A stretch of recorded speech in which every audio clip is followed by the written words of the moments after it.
Le printemps. Les beaux jours sont à portée de vue et le soleil se couche plus tard. Bref, ça donne réellement envie de...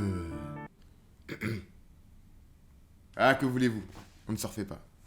Yo la team, j'espère que vous allez bien et que vous profitez un peu mieux du printemps que moi. Mais il y a des limites aussi, hein.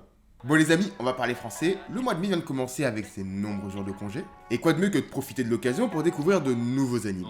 Bon, on a quand même la chance en ce moment de suivre la nouvelle saison de Demon Slayer et puis Vinland revient avec une intrigue plus ou moins cool. Mais ici dans cette vidéo, je ne vais pas vous parler d'animés dont la diffusion se poursuit, mais plutôt de nouveaux animés. Ces animés sont au nombre de 4 et afin de vous faire gagner du temps, j'ai prévu de vous les présenter en à peu près 5 minutes. Plus ou moins. Bref, on perd pas de temps, c'est parti. Et on commence cette liste avec l'animé Hell's Paradise.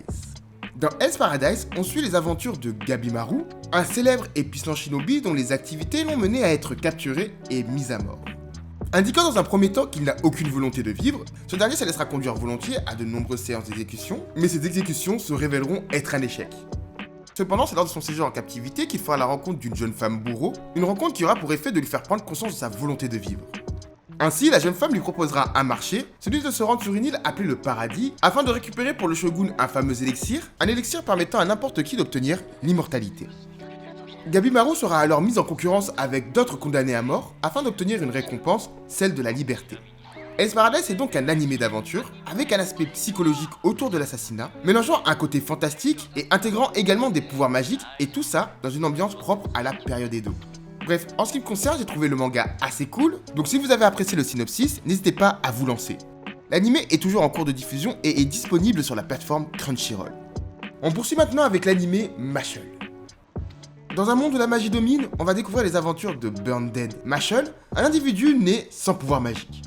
Bah pourquoi il a une baguette alors? Ah! Ok, on peut reprendre. Donc, dans ce monde, les personnes sans magie sont traitées comme des renégats. Mashle sera donc élevé dans le plus grand secret dans la forêt par son père, endroit dans lequel il passera le plus clair de son temps à lever de la fonte, ce qui lui vaudra de développer une force hors du commun. Mais là, cette porte! Ok, c'est moi qui ai fait le doublage, mais c'est littéralement ce que son père va dire. Enfin bref, un jour alors que son père est de sortie, Mashle décidera de se rendre en ville où les villageois découvriront son secret. Mais heureusement, grâce à sa force surhumaine, le personnage parviendra à terrasser les magiciens à sa poursuite, ce qui lui vaudra d'obtenir une proposition, celle d'intégrer Aston, une prestigieuse école de magie, dans l'espoir d'obtenir le titre d'élu divin. Attends une seconde, une école de magie? Oui, une école de magie. Je sais absolument pas ce qui te gêne dans ce synopsis.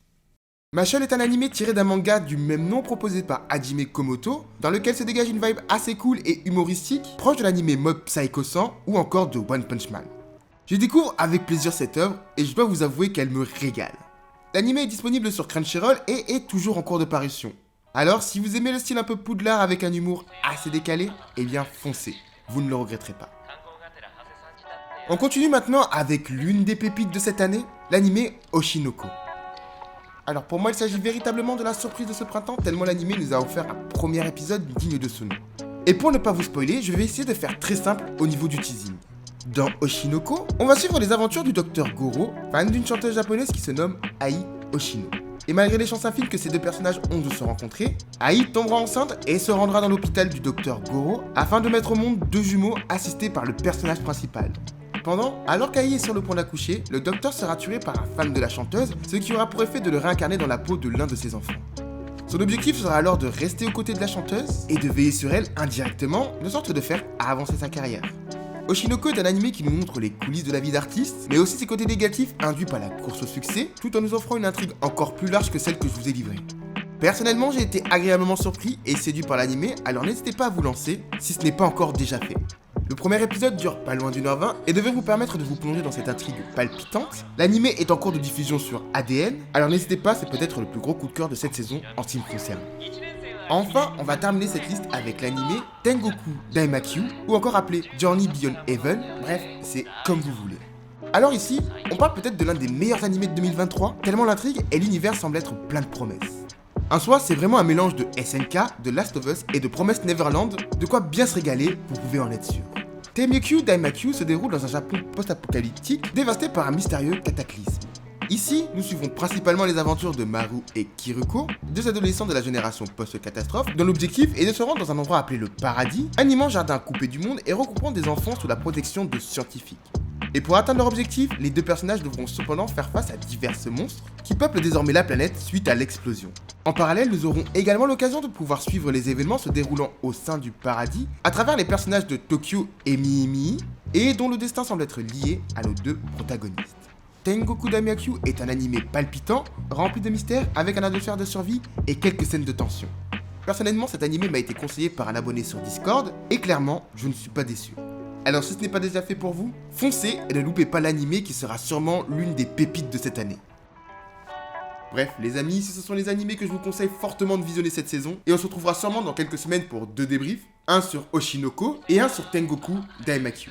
Car vous l'aurez sûrement compris, ce sont mes 2 coups de cœur. Bref, en attendant, j'espère que cette vidéo vous aura plu. Si c'est le cas, n'hésitez pas à exploser la barre des likes. N'hésitez pas également à commenter afin de conseiller des animés que je n'ai pas cités. J'en ai cité 4, donc du coup, forcément, il y en a beaucoup plus. Et si vous avez déjà commencé à regarder l'un ou plusieurs de ces animés, n'hésitez pas à mettre vos avis dans les commentaires. Et si vous comptez spoiler, je compte sur vous pour mettre une petite balise spoil, de sauter quelques lignes, et puis ensuite de mettre votre commentaire pour éviter de spoiler tout le monde. N'hésitez pas également à indiquer l'animé que vous préférez, si jamais vous les avez regardés, et également à vous abonner à la chaîne pour la soutenir, mais également pour ne pas louper les prochaines vidéos animées et analyses de manga. Bref, c'est tout pour moi, c'était Noctis, et je vous dis à très bientôt.